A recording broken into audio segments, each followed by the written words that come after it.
estudio que traigo, hermano, es un pensamiento, una reflexión, ¿verdad? Antes que nada, cualquier persona que predica o que quiere enseñar algo, primero se tiene que enseñar, ¿verdad? A sí mismo, ¿verdad? Entonces, parte de todo esto que yo digo, no lo tome personal, esto lo tomo para mí, ¿verdad? Y principalmente, pues que sirva de enseñanza para nosotros los que estamos aquí, ¿verdad? Y pues nos ayude en la edificación y en el crecimiento en el camino del Señor, ¿verdad? Lo principal es una pregunta, ¿verdad?, que nos hacemos todos nosotros en nuestro caminar en el Señor, ¿verdad? Por ejemplo, a mí me han preguntado, ¿verdad?, ¿cuánto tiempo tienes que aceptaste al Señor? Entonces, yo recuerdo que fue en el 2003, yo acepté al Señor, me bauticé, y muchas veces fue por corriente, fue porque yo miraba que hacían todos lo mismo, ¿verdad? Ese temor innato que Dios pone hacia Él nos hace que lo busquemos de una manera u otra, pero muchas veces lo hace uno sin un conocimiento concreto, ¿verdad? A veces pasan los años, pasa el tiempo, y personalmente, ¿verdad? Muchas veces yo cuando digo personalmente es perder el tiempo, ¿verdad? Porque a mí me tocó aprender mucho, sí, yo aprendí mucho en muchas iglesias donde estaba, pero en la gran mayoría de ellas, pues no habían maestros, ¿verdad? O pastores que te enseñaran como se debe de enseñar, ¿verdad? Enseñaban de su corazón, la mayoría de ellos tenían sus estilos, Entonces en todo eso, muchos de ellos ni siquiera eran pastores, ¿verdad? Ni siquiera, creo yo, nacidos de nuevo. Entonces ahí es donde está la pregunta. ¿Cuándo fue que yo me di cuenta que era nacido de nuevo? ¿Verdad? Muchas veces digo yo, bueno, fue en el 2003, hace 20 años.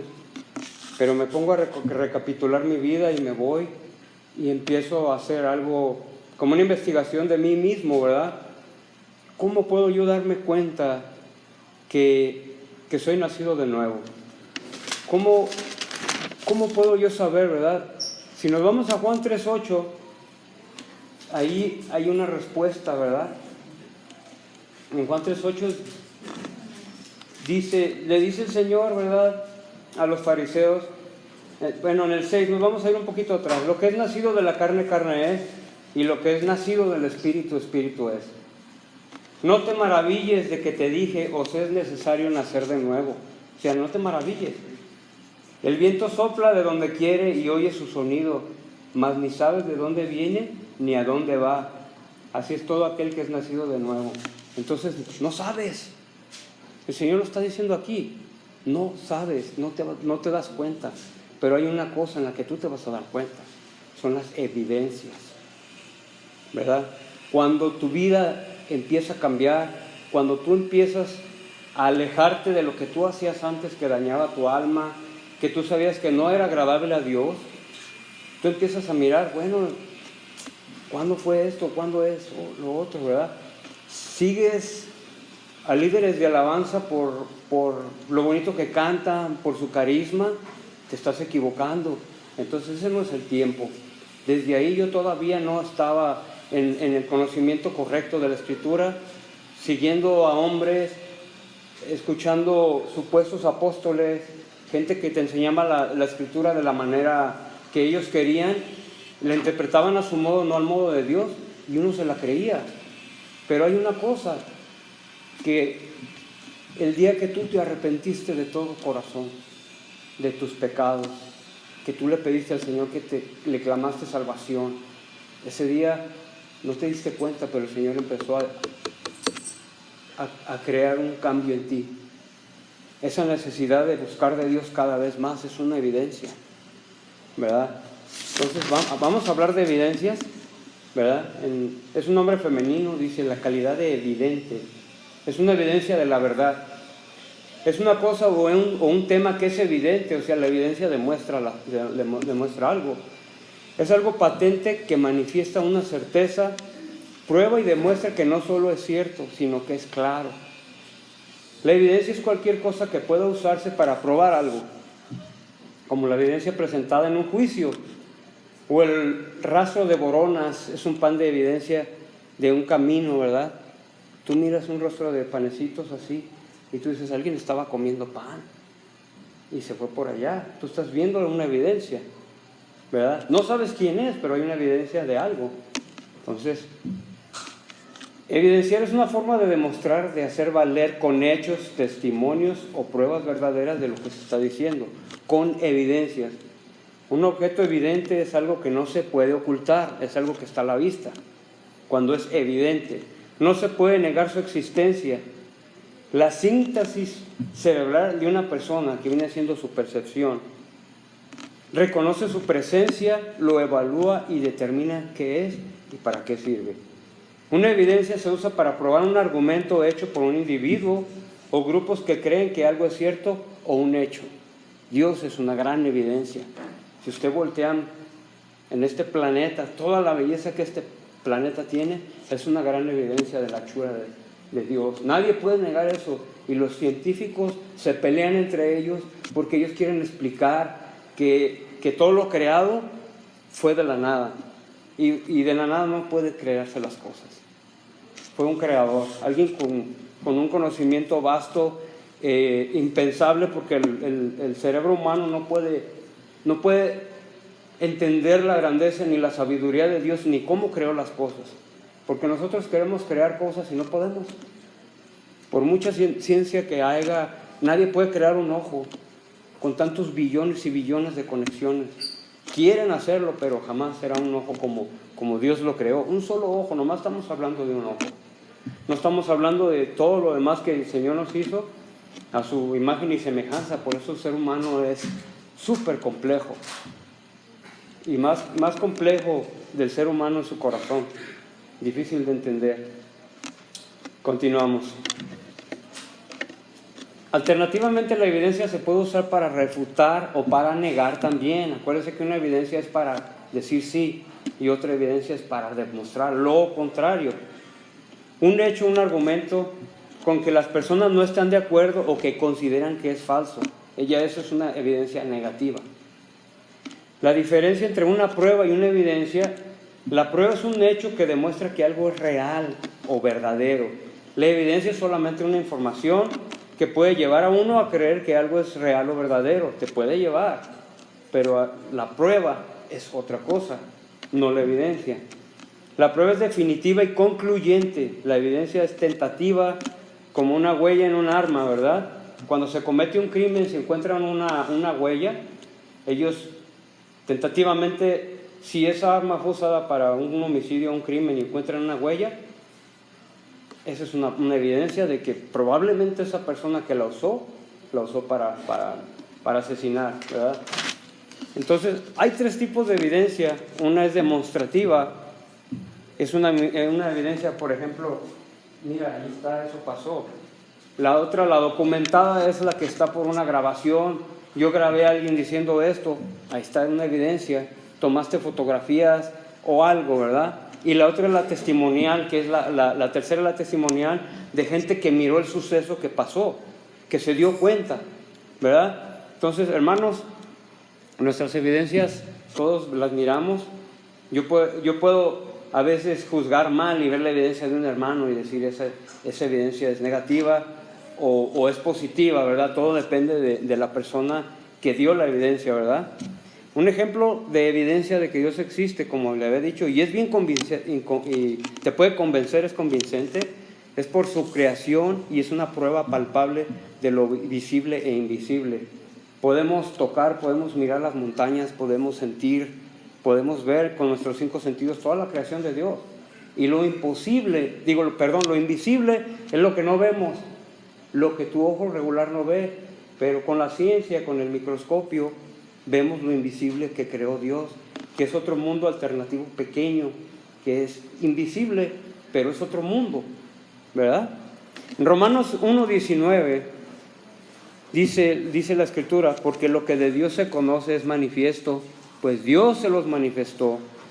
En Romanos 1:20 dice: porque las cosas invisibles de Él, su eterno poder y su deidad como Dios, se hacen claramente visibles desde la creación del mundo, siendo entendidas de las cosas hechas, de modo que no hay excusa, no tienen excusa.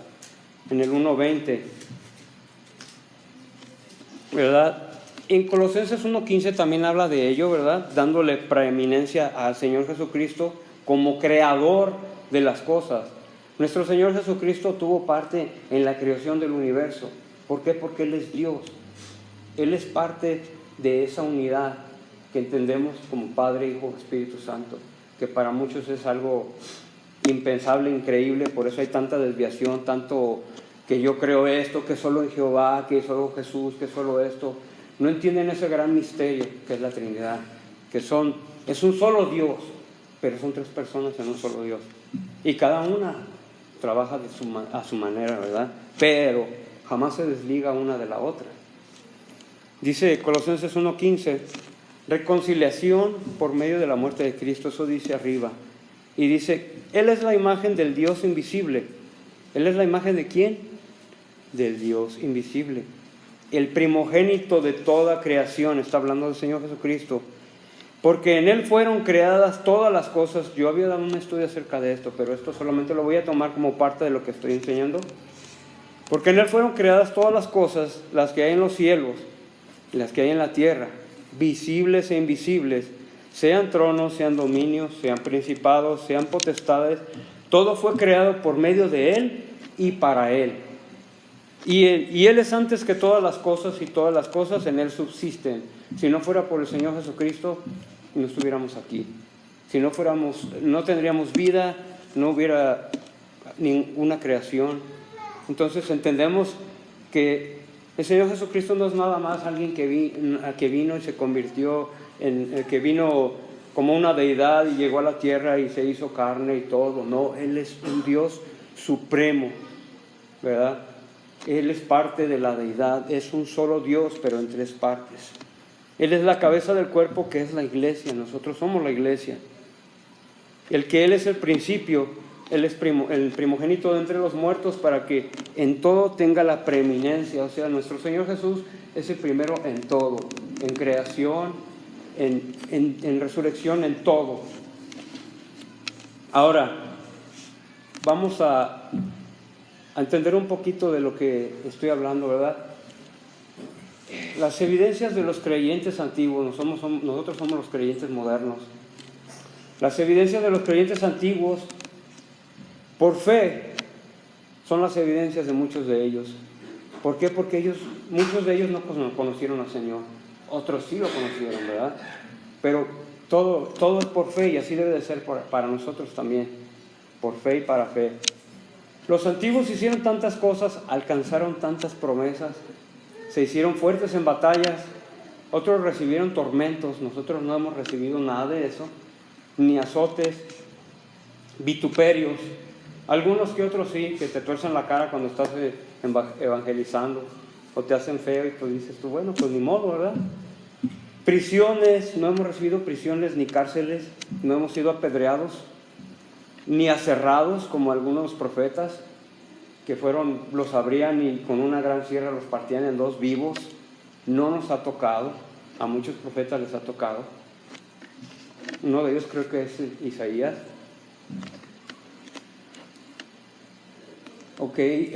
Muerte de espada, vivieron pobreza extrema, mucha pobreza. Incluso nuestro Señor Jesús decía que Él no tenía dónde poner su cabeza, ¿verdad? Muchos de ellos vivieron angustiados, maltratados, y el mundo en el que ellos vivieron no era digno de ellos, porque era maltrato sobre maltrato. Muchos vivían en el desierto, de un lugar a otro, no tenían hogar, vivían por montes, por cuevas, por cavernas, se escondían, muertos en los coliseos, hechos burla, siendo expuestos. Para burlarse de ellos, los usaban como antorchas también.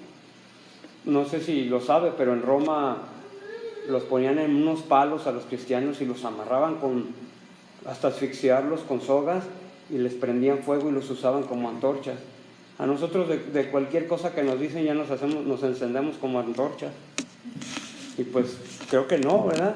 Muchos fueron crucificados, latigados, dados para alimento a animales feroces, a leones voraces, puestos en hornos quemados. Muchos no, porque el Señor los sacó de ahí, como a Sadrach, Mesach y Abednego, ¿verdad? Y todos estos, aunque alcanzaron buen testimonio mediante la fe, no recibieron lo prometido, hermanos. Nosotros sí. ¿Y por qué? Porque en Hebreos 11:40, si quiere váyase a Hebreos 11:40, hermanos.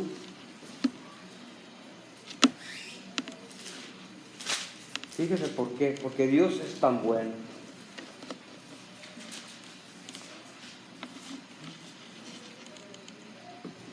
Hablando de allí, me voy a ir al 38, dice, de los cuales el mundo no era digno, errando por los desiertos, por los montes, por las cuevas y por las cavernas de la tierra. Y todos estos, aunque alcanzaron buen testimonio, eso es algo que nosotros debemos de alcanzar, buen testimonio, buena evidencia. Mediante la fe, no recibieron lo prometido, dice, proveyendo Dios alguna cosa mejor para nosotros, para que no fuesen ellos perfeccionados aparte de nosotros. ¿Sí está entendiendo que el Señor pensó en nosotros todo ese tiempo, hasta ahorita? Entonces nosotros tenemos que vivir tratando de dar ese testimonio. Somos fallos, fallamos, nos equivocamos, pero que no sea algo reincidente, que a cada rato que la gente te conozca por esa evidencia negativa, que la gente te conozca por la evidencia positiva que hay en ti, que demuestres que eres nacido de nuevo y que estás caminando y creciendo en Él, ¿verdad? Ahora, para crecer, la Biblia, la historia, la arqueología, incluso los poetas de la antigüedad, como Homero, como muchos otros, ellos hablaron de los cristianos, ¿verdad? Ellos dan evidencia de los cristianos del pasado y dan buena evidencia. Y los antiguos también que creyeron dieron testimonio por la fe de todo esto, ¿verdad? Entonces, Dios nos ha dado los medios de gracia que por sí solos no salvan, hermano. Por sí solos no. Pero nos llevan a un entendimiento completo de nuestra situación de pecado, al arrepentimiento, al crecimiento genuino, al crecimiento en la fe en el Señor Jesús. Porque el Señor Jesús, Él ya hizo la obra desde el principio y nos lleva a la salvación. Le voy a enumerar 10 medios de gracia, hermano. Escúchelos, los tenemos que utilizar porque eso nos va a ayudar a nuestro crecimiento. Yo en diferentes lugares que he estado, ni en las nubes, ni en la tierra, ni en las aguas, ni debajo de las aguas, alguien me dijo acerca de esto. Ningún pastor, ninguno predicó, jamás me dijo los medios de gracia, jamás me dijo qué hacer, ni cómo iba a crecer mi santificación. Por eso es bien necesario no despreciar, ni desechar, ni hacer burla de la sana doctrina, porque la sana doctrina es lo único que es eficaz para darnos crecimiento, y es un medio de gracia, porque el primer medio de gracia, hermanos, y el más significativo, es la predicación de la palabra de Dios de una manera correcta. El segundo, hermanos, es el bautismo. El tercero es la cena del Señor. Estoy enumerando solamente. De cada uno de ellos se puede hacer una predicación grande, pero solamente se los enumero, hermanos, porque nosotros, si algunos llevamos un crecimiento, un enanismo, o vamos a medias, o vamos en una buena medida de fe y de crecimiento, primero tenemos que mirar en qué posición estamos, ver las evidencias de nuestra vida para saber qué tanto hemos crecido en el Señor. Y si no hemos nacido de nuevo, hermanos, que nos arrepintamos de todo corazón y lleguemos a los pies del Señor Jesús y pedirle salvación, pedirle que nos dé amor por esos medios de gracia para poder crecer, para poder continuar, porque son muy necesarios, que en sí solos no salvan, porque mucha gente puede vivir, como yo le decía, 20 años en la iglesia y tener un crecimiento apenas hace 5 años, que yo se los digo en mi persona, un cambio en mi persona. Mi esposa es testigo. La única persona que puede testificar correctamente de tu crecimiento y de tu nuevo nacimiento es tu cónyuge, tu esposo. Tu esposa puede decir, ok, antes no era así, él está cambiando, él está luchando, está poniendo de lo mejor de sí, porque él sabe que eso es agradable a Dios. Pero si tú continúas reincidiendo sobre esas evidencias negativas, créeme que o no has nacido de nuevo, o aunque tengas 20 o 30 años en el Evangelio, o hayas nacido como cristiano en una casa cristiana, tus padres te hayan guiado bien y tú todavía no hayas nacido de nuevo, créeme, hermano, que lo principal es el arrepentimiento. Entonces, continuamos. El 3 es la cena del Señor, el 4 es la oración, el 5 es la adoración. La oración y la adoración son de intimidad. Se puede hacer en conjunto, se puede hacer en tu casa, pero es más íntimo, porque Dios sabe verdaderamente si tú estás en oración o donde nadie te mire.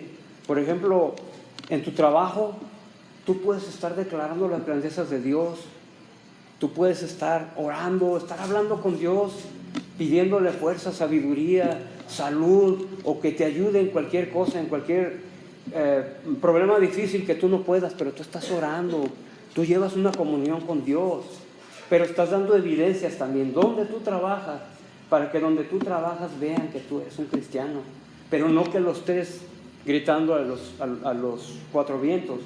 La gente se va a dar cuenta por tu evidencia. Mucha gente dice, mira, eso es diferente, él tiene algo, él no es como los demás. Pero tú no tienes que, yo soy cristiano y que yo esto y que yo, y debatiendo porque tú tienes la religión correcta. No, con tus hechos, con tus evidencias. No lo hagas para que la gente te vea. Hazlo solamente porque sabes que Dios te mira, ¿verdad? Entonces la oración, la otra es la disciplina eclesiástica, ¿verdad?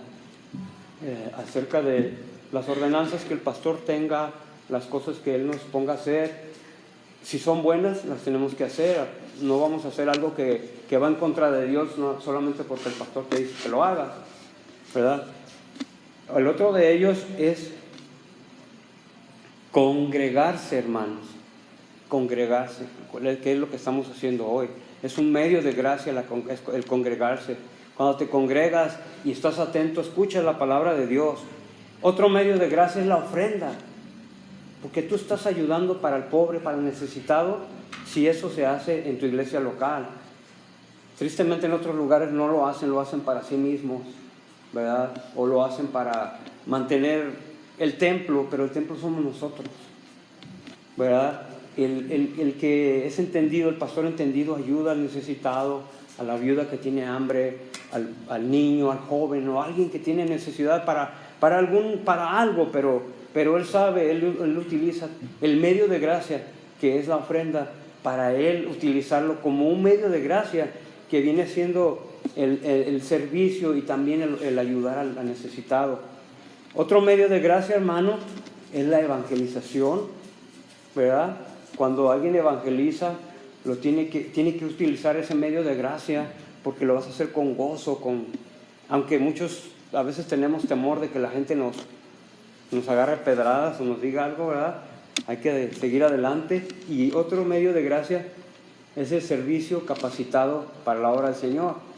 Como si tú vas a ser maestro en una clase para los jóvenes, para los niños o algo, te tienes que preparar, ¿verdad? Y al prepararte el medio de gracia, haciéndolo con buen corazón, el Señor va dando crecimiento a tu vida en ese momento, ¿verdad? Tú vas a tener un entendimiento más completo de lo que es la obra de Dios y la salvación, el nuevo nacimiento en tu vida, ¿verdad? Esos son los medios de gracia para equiparte, ¿verdad? El Señor nos llama a un entendimiento completo de nuestra situación de pecado, el arrepentimiento genuino, la fe en el Señor Jesús, ¿verdad? Bueno, nos vamos a Mateo 12:15.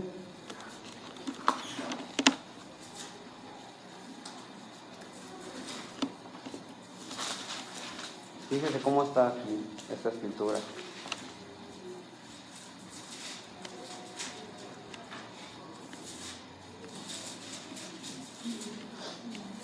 Fíjate cómo el Señor aquí, en el título arriba dice el siervo escogido. Dice, sabiendo esto Jesús se apartó de allí y le siguió mucha gente y sanaba a todos. Y les encargaba rigurosamente que no le descubriesen, para que se cumpliese lo dicho por el profeta Isaías cuando dijo, he aquí mi siervo, a quien he escogido, mi amado, a quien se agrada mi alma. Pondré mi espíritu sobre él y a los gentiles anunciará juicio. No contenderá ni voceará, nadie oirá en las calles su voz. La caña cascada no quebrará y el pábilo que humea no apagará, hasta que saque a victoria el juicio, y en su nombre esperarán los gentiles. Esta escritura es de una profecía que se dio de él y que es para nosotros también, donde dice, en su nombre esperarán, ¿quién? Nosotros, los gentiles. Porque en su gran sabiduría Dios sabía que el pueblo escogido de él, los judíos, lo iban a negar. Y al negar al Señor Jesucristo se abría el horizonte para nosotros, que en realidad somos nada. Él nos injertó y porque los judíos lo negaron a su Hijo, al Mesías, al Cristo, a nuestro Señor, a nuestro Padre, nuestro Redentor, porque lo negaron a Él, se abrió una puerta amplia para nosotros. Entonces aprovechemos esa puerta amplia, hermanos, ¿verdad? Sabed pues que a los gentiles es enviada la salvación de Dios, y ellos oirán. También dice en Hechos 8:28 que los gentiles oirán. Romanos 3:22 dice, la justicia de Dios por medio de la fe en Jesucristo para todos los que en Él creen, porque no hay diferencia, hermanos. Vamos a leerlo, nos vamos a Romanos 3:22. Es de un poco a poquito, hermanos, para llegar a un punto solamente. No sé si está entendiendo poco a poquito donde lo estoy llevando.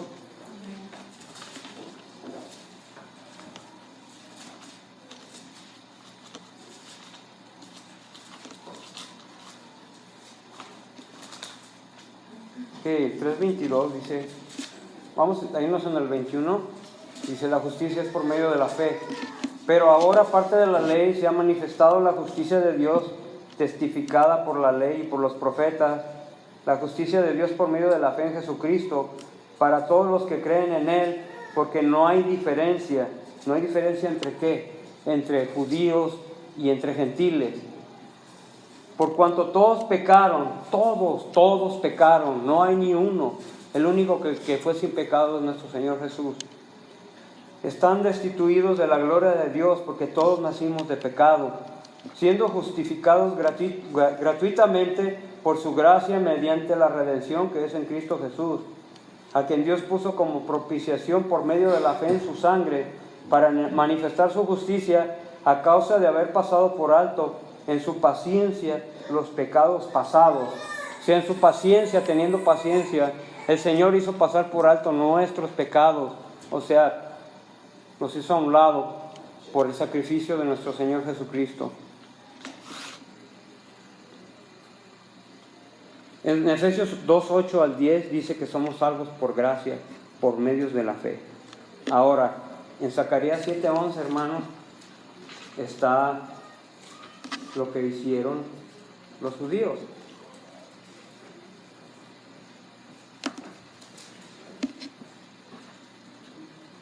Si lo encuentra, me dice, hermano.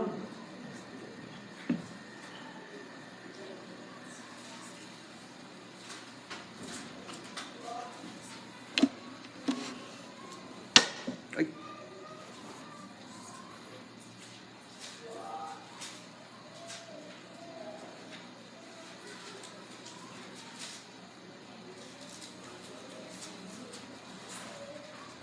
¿Ya lo encontró? Bueno, les da muchos estatutos en Zacarías, ¿verdad? donde dice: no oprimáis a la viuda, al huérfano, al extranjero, ni al pobre, ni ninguno piense mal en su corazón contra su hermano. ¿Y qué dicen en el 7:11? Dice: pero no quisieron escuchar. Antes volvieron la espalda y taparon sus oídos para no oír. Y pusieron su corazón como diamante para no oír la ley, ni las palabras de Jehová de los ejércitos enviadas por su Espíritu, por medio de los profetas primero. Vino por tanto gran enojo de parte de Jehová de los ejércitos. Y aconteció que así como él clamó y no escucharon, también ellos clamaron y no escuché, dice Jehová de los ejércitos. Sino que los esparcí con torbellino por todas las naciones que ellos no conocían, y la tierra fue desolada tras ellos, sin quedar quien fuese ni viniese, pues se convirtieron en desierto, la tierra deseable. Y eso lo sabemos, hermano. Desde que se destruyó Jerusalén en el año 70, no hubo nación israelita, sino que en 1949, apenas hace poco. Y también hay una profecía acerca de eso. O sea, todo eso se ha cumplido, porque ellos se taparon los oídos, no quisieron escuchar. Lo mismo que hicieron con Esteban en Hechos 7:57. Si quiere ir al libro de Hechos 7:57, fíjese, hermano, cuando Esteban disertó en el pueblo y con los judíos, y él estaba hablando. ¿Qué fue lo que hicieron con Esteban, hermanos? Dice: entonces ellos, dando grandes voces, se taparon los oídos y arremetieron a una contra él.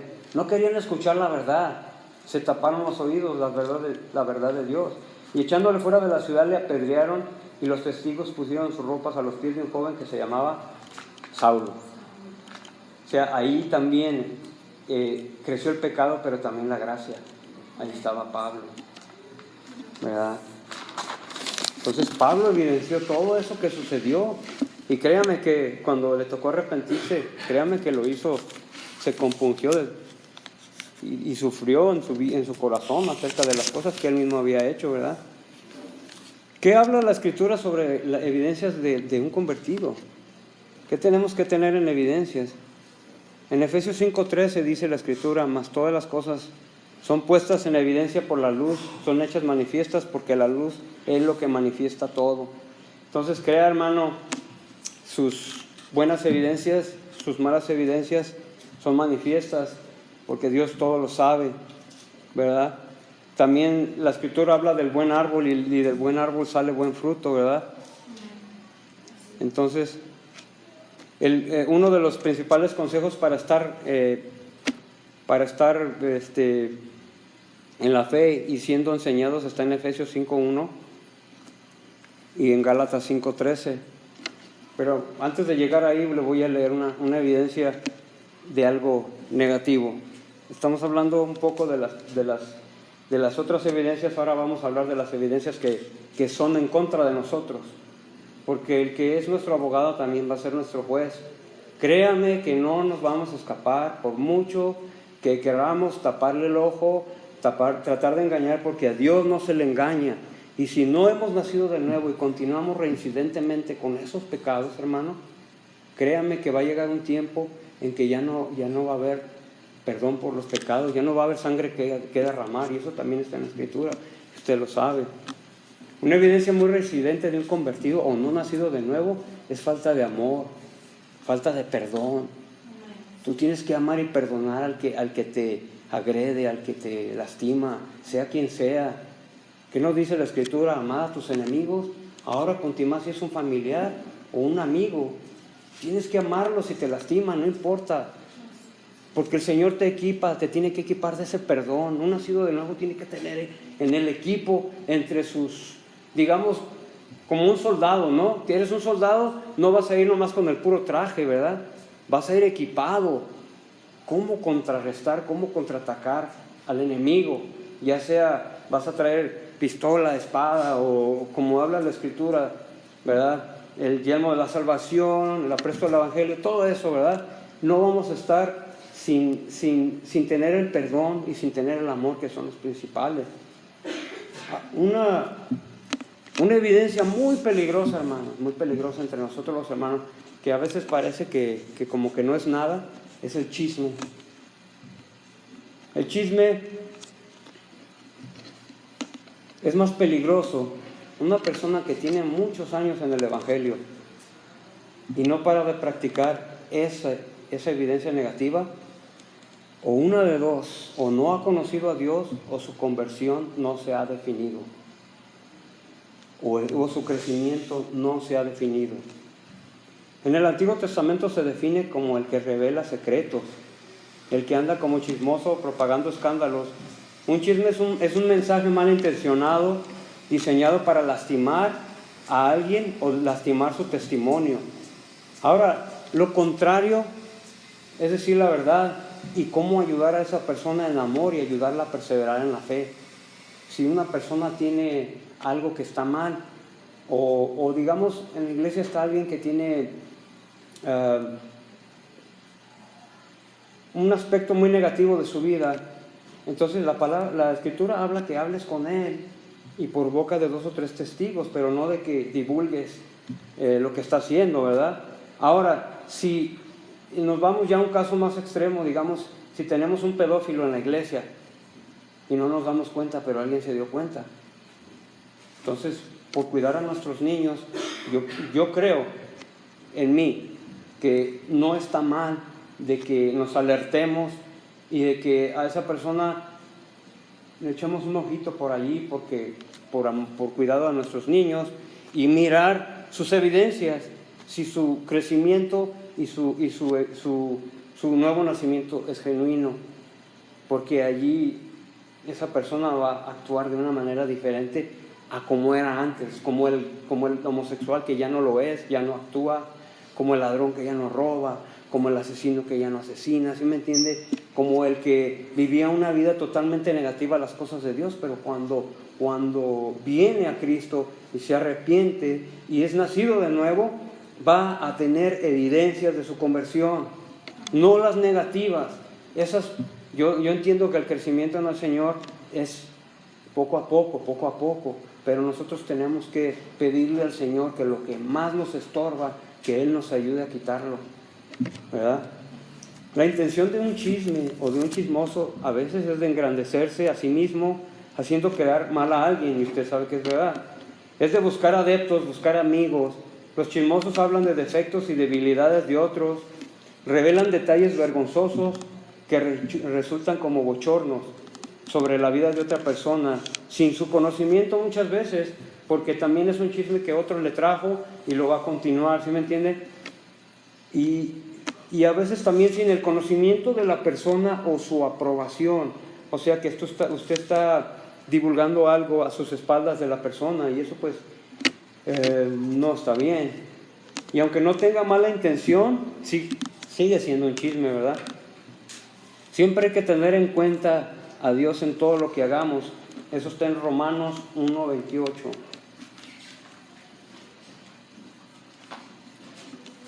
Entonces nos vamos a Romanos rapiditito. Fíjese lo que dice la Escritura.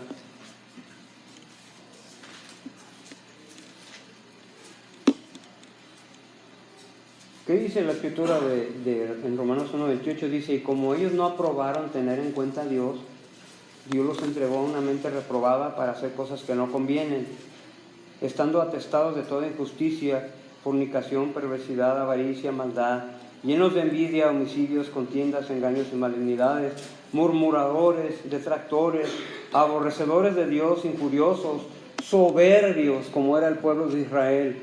Por eso les decía de dura cerviz, porque ellos no se doblegaban. La cerviz es la espalda. En la espalda tenemos varias conexiones de huesos, que es la cervical, la dorsal, la lumbar, la sacra y la cocigia, que es la de mero abajo. Pero la cervical, por eso dice duros de cerviz, porque la cervical es cuando uno se dobla. Ellos no se querían doblegar para nada con nadie, ni con Dios se doblegaron. No querían doblegarse a Él, no querían quitar esa soberbia, ¿verdad? Y aquí habla de los soberbios, los altivos, inventores de males, desobedientes a los padres, necios, desleales, sin afecto natural, implacables, sin misericordia, quienes habiendo entendido el juicio de Dios, si está escuchando, quienes han entendido el juicio de Dios, o sea, se les dio el Evangelio, entendieron la Escritura, quienes habiendo entendido el juicio de Dios que los que practican tales cosas son dignos de muerte. No solo las hacen, sino también se complacen con los que la practican. Quiere decir que si tú estás haciendo o eres partícipe de un chisme de otra persona o de algo que no está bien, algo como siendo un detractor, ser injurioso, ser soberbio, ser altivo, empezar contiendas, engaños, malignidades, hermano, miremos bien dónde pisamos. Entre ellos me incluyo yo, porque el predicador se tiene que predicar a sí mismo. Entonces yo todo esto que le digo, hermano, no es para lastimarlo, es para tomar conciencia, para ver nuestras evidencias y saber cuál es nuestro camino, si estamos caminando como nacidos de nuevo, agradando a Dios, o estamos agradando a la carne. Todas estas cosas que les nombré, ese es el lado negativo, ¿verdad? Ahora, nos vamos a Efesios 5:1. Disculpe que lo traiga de aquí para allá y de allá para acá, pero trato de reafirmar un punto, ¿verdad? Aquí el título es evidencias, las evidencias positivas, evidencias negativas. El que es verdaderamente se examina a sí mismo y sabe que ha pecado contra Dios, se va a examinar con toda honradez y va a decir: Señor, ¿cuáles son mis evidencias? ¿Qué yo he hecho contra ti? ¿En qué he pecado en contra de ti? Y tiene uno que entender y uno enderezar sus caminos, porque la palabra de Dios es lámpara para saber dónde vamos, porque nos enseña. Que en Efesios 5:1, ¿qué dice la Escritura? Dice: andad como hijos de luz. Sed pues imitadores de Dios como hijos amados, y andad en amor, como también Cristo nos amó. El amor es una evidencia. La evidencia son los frutos, acuérdese. Un buen árbol da buenos frutos. Una buena evidencia, si usted va y mira un manzano y le mira la fruta, usted sabe que es un manzano. Si usted va y mira uno de mangos o de peras, usted sabe que son peras, que son mangos. Nunca va a haber un árbol que tiene diferentes frutos, pero nosotros sí los tenemos. Pero todos son frutos buenos. Y dice aquí: y andad en amor como también Cristo nos amó. Se entregó a sí mismo por nosotros, ofrenda y sacrificio a Dios en olor fragante. Pero fornicación y toda inmundicia o avaricia, ni aun se nombre entre vosotros como conviene a santos. Ni palabras deshonestas, ni necedades, ni truhanerías que no convienen, sino antes bien acciones de gracias. Allí, hermanos, yo he participado de truhanerías y de cosas que no deberíamos nosotros de hablar edificándonos. Y pues no es que yo haya tomado una decisión, porque en mi corazón me duele a mí hacer esas cosas, y no por decir: oh, yo he decidido, no, porque la Escritura a mí me dice y me manda a que yo me aleje de esas cosas, ¿verdad? Que nos alejemos también nosotros de todas esas cosas, de palabras deshonestas, de necedades, de truhanerías, que son cosas que no convienen, sino antes bien acciones de gracias. Que darle gracias al Señor en todo y para todo, y bendecir a alguien si puedes, ¿verdad? Porque sabes que esto, que ningún fornicario, inmundo o avaro, que es idólatra, tiene herencia en el reino de Cristo y de Dios. Nadie os engañe con palabras vanas, porque por estas cosas viene la ira de Dios sobre los hijos de desobediencia. ¿No se ha dado cuenta, hermano, de que usted se ha dado cuenta de muchos hermanos que dicen que se van al mundo y que luego regresan, y que van y que vienen, pero usted los conoce, tienen evidencias negativas en sus vidas, y después se desaparecen y ya no los vuelve a ver? ¿Por qué? Eran llamados, pero no fueron escogidos. Ellos no entendieron el Evangelio como es, o no quisieron entender. Entonces el mundo los regresó, los jaló para de donde salieron, regresaron, ¿verdad? No seas pues partícipes con ellos, porque en otro tiempo eras tinieblas, mas ahora sois luz en el Señor. Andad como hijos de luz, porque el fruto del Espíritu es en toda bondad, justicia y verdad, comprobando lo que es agradable al Señor. Y nuevamente lo vuelve a decir, dice que no seas partícipes en el 7. En el 11 dice: y no participéis en las obras infructuosas de las tinieblas, sino más bien reprenderlas. ¿Pero cómo las vas a reprender? En amor.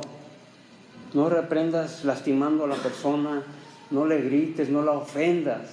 Es en amor. Porque vergonzoso es aún hablar de lo que ellos hacen en secreto. Mas todas las cosas, cuando son puestas en evidencia por la luz, ¿verdad? La palabra de Dios evidencia lo bueno y también lo malo. Acuérdese bien. Son hechas manifiestas porque la luz es lo que manifiesta todo. Por lo cual dice: despierta tú que duermes y levántate de los muertos y te alumbrará Cristo. Mirad pues con diligencia cómo andéis, no como necios, sino como sabios, aprovechando bien el tiempo, porque los días son malos. Y dígame, hermanos, si los días no son malos.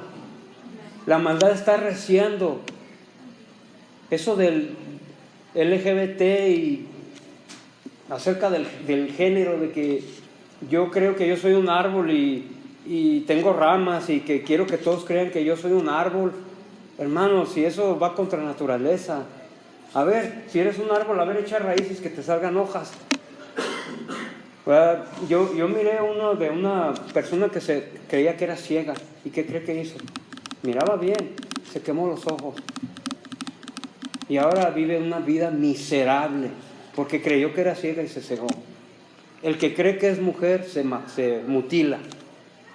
El que cree que es un hombre hace cosas muy, muy malas delante de Dios. Entonces, hermano, la maldad está creciendo, los momentos, estos tiempos son muy malos. Tenemos que caminar y en temor y temblor en la palabra de Dios, esperando la segunda venida de nuestro Señor Jesucristo, porque el Señor viene pronto, hermano, créalo muy bien. Y usted sabe que dice claramente, como en los días de Noé, donde la maldad va en aumento y en aumento, y ahorita está creciendo tanto que da hasta miedo. A los niños pequeños ya los quieren adoctrinar para que vean la homosexualidad y todo eso como algo natural. No lo es contra naturaleza. Entonces, hermanos, no solamente cuidar a nuestros hijos de eso, sino cuidar nosotros de dónde caminan nuestros pies, de caminar en santidad, de estar todo el tiempo meditando sobre la Escritura, sobre las bondades que hizo el Señor, de que nosotros sin merecerlo nada, Él se sacrificó por nosotros hasta la muerte y muerte de cruz. Tenemos que entender eso, hermanos. Por tanto, no seáis insensatos, sino entendidos de cuál sea la voluntad del Señor. Cada cosa que hagamos, Señor, ¿esto te glorifica? Señor, ¿esto está bien? ¿Esto está mal? Pensar antes de hablar, antes de proferir una tontería en contra de un hermano solo porque mi corazón me dice. Hermano, créame, que dicen que un diabético diario está encendido, enfurecido, y se lo comen por dentro su odio y su coraje, y que porque es el azúcar. Probablemente sí, pero el que es cristiano nacido de nuevo tiene que saber luchar contra eso, contra esa naturaleza, porque Dios nos ha dado una mente nueva. El cuerpo es el mismo, pero tenemos que saberlo también, poner bajo el orden y bajo lo que el Señor nos ha dicho que hagamos, ¿verdad?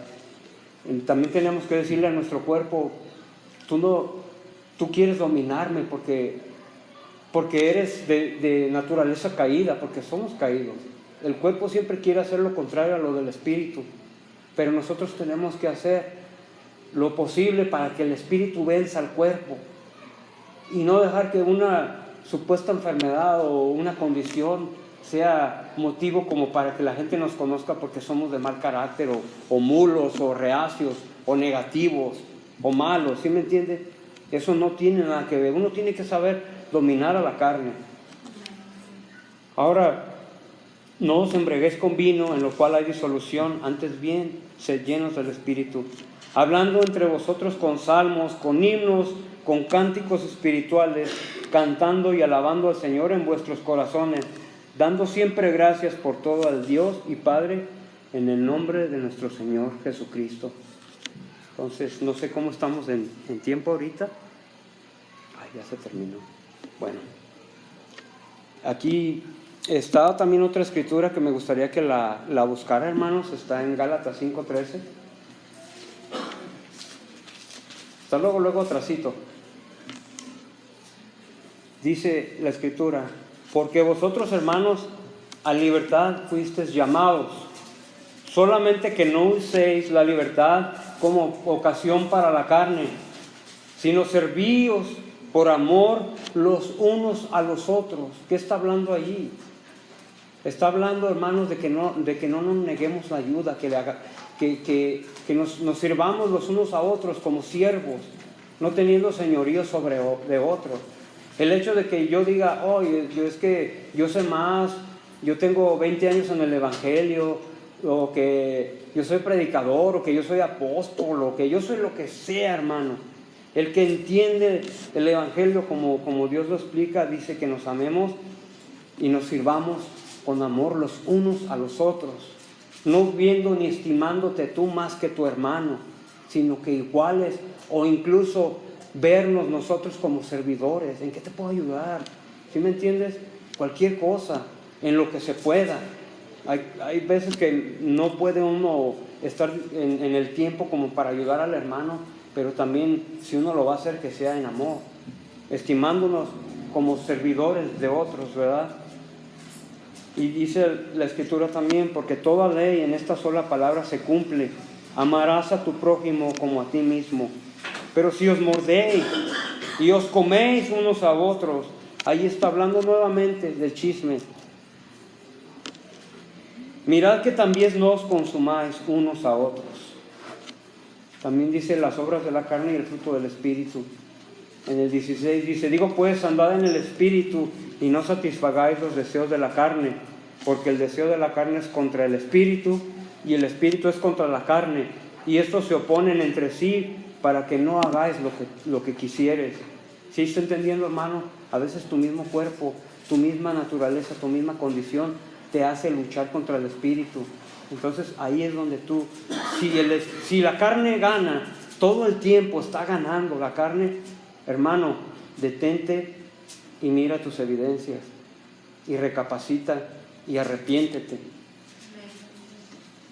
Dice la palabra: pero si sois guiados por el Espíritu, no estás bajo la ley. Y manifiestas son las obras de la carne. Cuando dice manifiestas, dice evidencias, evidentes, que son adulterio, fornicación, inmundicia, lascivia, idolatría, hechicerías, enemistades, pleitos, celos, iras, contiendas, disensiones, herejías, envidias, homicidios, borracheras, orgías y cosas semejantes a estas. O sea, no necesariamente eso, pero semejantes. Tenemos que entender lo que es similar o semejante, acerca de las cuales os amonesto, como ya los he dicho antes, que los que practican tales cosas no heredarán el reino de Dios. Mas el fruto del Espíritu, hermano, en esto es la evidencia. Es el amor, el gozo, la paz, la paciencia, la benignidad, la bondad, la fe, mansedumbre, templanza. Contra tales cosas no hay ley. Pero los que son de Cristo han crucificado la carne con sus pasiones y deseos. O sea, nuestra carne tiene pasiones, tiene deseos, pero todos los días tenemos que cargar nuestra cruz y seguirlo a Él. Y dice la Escritura aquí: si vivimos por el Espíritu, andemos también por el Espíritu. No nos hagamos vanagloriosos, irritándonos unos a otros, envidiándonos unos a otros. Andemos en el Espíritu. El vanaglorioso es el que cree que está en un nivel superior a ti. Y a veces irrita a las personas un carácter así, que no agrada a Dios. Y en el 6 dice: hermanos, si alguno fuere sorprendido en una falta, vosotros que sois espirituales, restauradle con espíritu de mansedumbre, considerándote a ti mismo, no sea que tú también seas tentado. Sobrellevad los unos las cargas de los otros y cumplid así la ley de Cristo. Porque el que se cree ser algo, no siendo nada, a sí mismo se engaña. Escuche bien esta escritura y grábesela, porque aquí se condensa todo lo que acabo de decir. Porque el que se cree ser algo, no siendo nada, a sí mismo se engaña. Así que cada uno someta a prueba su propia obra. Someta a prueba, que quiere decir, vea y examine sus evidencias. Y entonces tendrá motivo de gloriarse solo respecto de sí mismo y no gloriarse en otro. ¿Verdad?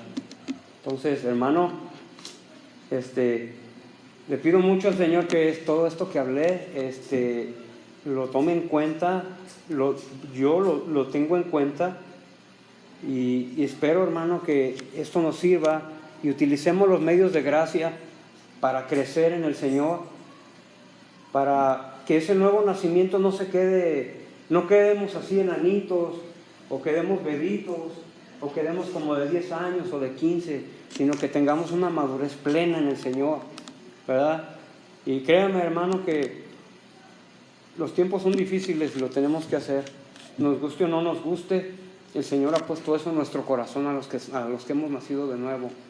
Y hermano, reflexione, siga adelante, vea sus evidencias y pídale al Señor, si usted en algo le ha fallado al Señor, arrepiéntase y siga adelante, no se eche para atrás, porque la promesa de su venida es muy pronto.